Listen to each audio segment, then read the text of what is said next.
Hello, I'm Dr. Ryan Outred coming to you from HealthOut Fitness here in Vancouver, BC. We are bringing health way over here. And fitness. Which is way over there. Together to keep you healthy and keep you in the game. So I'm mixing it up a little bit this week. Barb's going to be my demo for some exercises. We're going to demo 4 exercises and talk about 5 exercises that are great for glute development. So yes, the glutes. Now the glutes are a healthy muscle. So people like to talk about the glutes because they look good, and they do.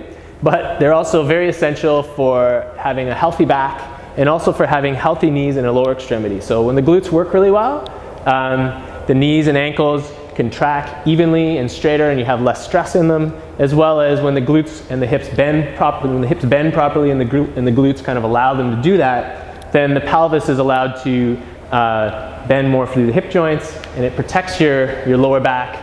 And even the glutes on the sides, you know, when you learn to use the glutes on the sides, not only does it give you a better shape, but it also protects your back by not allowing the hips to do this. So here we go. You ready, Barb? Ready. All right. So and these are all typical exercises that we might do at HealthOut. I'm going to get you to put this band around your knees, Barb.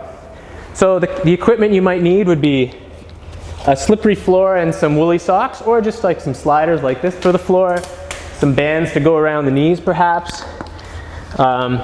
We're using the Kaisers, so you have like a low cable set up here, but if that could be a band that you would stick around something low. We also have a weight, like a dumbbell, to do a deadlift with, and we also have a medicine ball. You ready? Ready. All right, so I'm going to get Barb on her back with the feet on the sliders. My heels? Yep, you got it. The hips are going to come up, and the knees are anywhere between 90 to 60 degrees.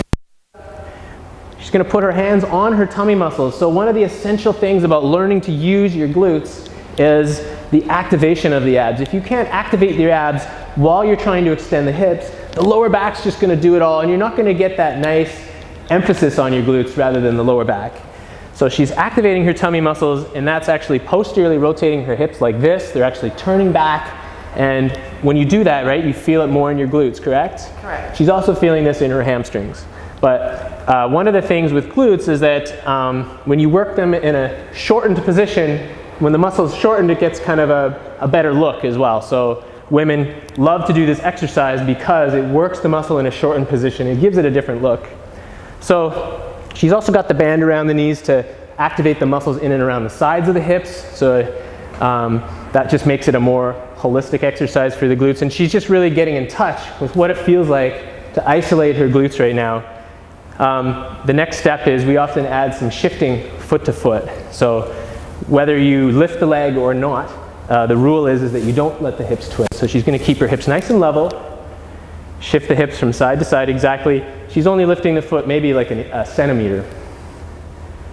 Right? And so if she's lifting the right leg, the right side of the pelvis wants to drop. If she's lifting the left leg, the left side of the pelvis wants to drop. So you need to kind of think about pushing the right hip up before you lift that right leg.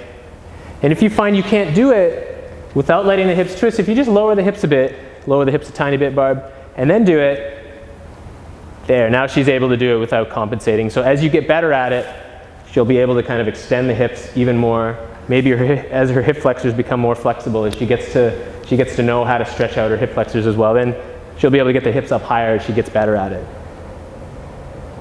All right, is that good? Yeah. I'll help you get the bands off. All right. Okay. So the next one is we're going to actually use the glute muscles in the side of your butt a little bit more. So for people that care about their lower back and the health of their knees, this is great, as well as people that care about how their glutes look, right? Train anything other than your glute max when you do fitness, you're going to get this kind of shallow look through the side of your glutes. So this actually kind of gives you a more full look through the hips. Barb, you can do it. So as she's getting herself set up, she's already making sure that she's staying straight. She's never letting the hips do this. She's not turning and facing the wall with the hips. She's going to pull that inside knee up really slow without feeling like she shifts her weight out to the side at all.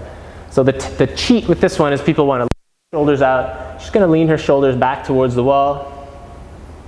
And that's pretty easy for Barb. So she's going to slowly lower her leg down now and just walk her left leg out about 2 centimeters further from the wall. And then she's going to go again without leaning out towards the side. Exactly. So if I look at her from here, it's a nice straight line from the middle of her pelvis down here, straight up through her midline up to her nose. And you're pulling that inside knee up, using those tummy muscles quite hard, quite aggressively, right? To feel a big activation through the side part of her glutes as well as into the back. So it's like the corner side of your hips here that she's emphasizing, squeezing her hips. She's almost kind of pushing her hips into the wall by activating the muscles through there. No leaning back. Good. So if I look at her from the side, people want to kind of sway like this. Fantastic. Other side. We're doing this in real time. You can follow along at home, people. Yeah. So yeah, as you shift onto that one foot, the hip's going to want to drop right away. So Barb's doing a good job at keeping the inside part of her pelvis up high. And she's thinking about pulling this knee up by connecting through the front through here. So she's not just kind of pulling the knee up and keeping her hips like this. She's getting a little posterior rotation through her pelvis. The pelvis is actually kind of tipping back a little bit because she's activating her tummy a lot. So if I feel the lower back, even more there, Barb, try to activate your abs even more. As she activates her abs even more, good. Then I start to feel the tension go out of the back, and she's gonna feel it go into her glutes, right? And so one of the problems with people trying to train their glutes is they just don't know how to isolate them well enough during activity to really train them. So she's learning right now through those first 2 exercises, she's doing how to isolate her glutes and not use the lower back and not use as much of the other muscles to do it. Okay, that's enough.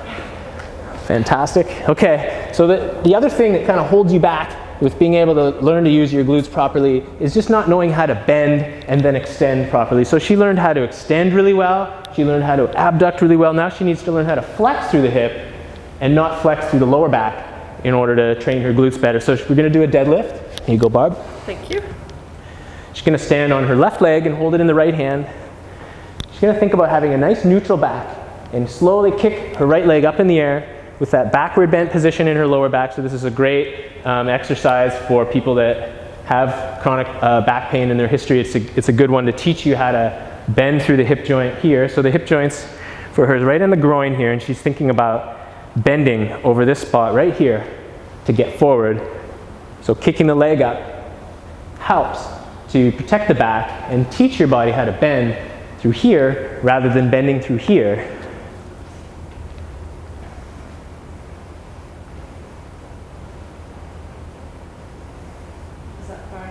Yep, and then back up. So you don't want to go so far that you end up rounding forward in the back as you do it.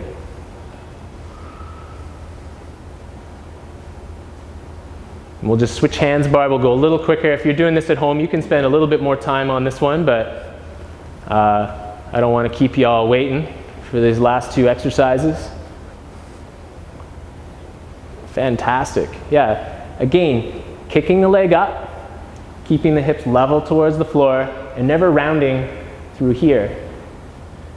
And every time she comes up, she could actually pull the leg up every time, just like she did in the previous exercise against the wall. And so now she's getting the hips fully posteriorly rotating, and the butt is squeezing and fully contracting in a shortened position. And then the glutes are having to get into a fully lengthened position. And again, she's doing it on one leg. She's having to work all the muscles in the sides of the hip as well, not just the glute max.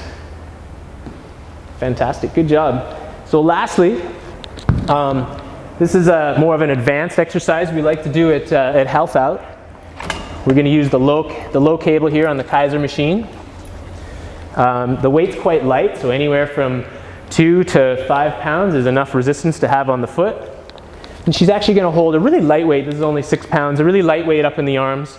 So that's going to cause her to activate the right stuff here and be more stable in the hips, and as well as it'll bias her hip extension and glutes a little bit more.